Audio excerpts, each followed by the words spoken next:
ആരോരുമറിയാതെ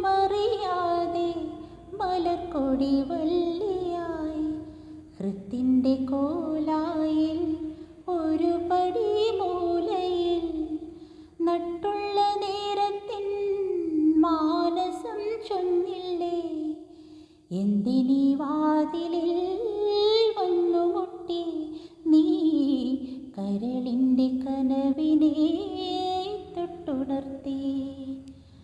ആരോരുമറിയാതെ മലർക്കൊടി വള്ളിയായി ഹൃത്തിൻ്റെ കോലായിൽ ഒരു പടി മൂലയിൽ നട്ടുള്ള നേരത്തിൻ മാനസം ചൊന്നില്ലേ എന്തിനീ വാതിലിൽ വന്നുമുട്ടി നീ കരളിൻ്റെ കനവിനെ തൊട്ടുണർത്തി.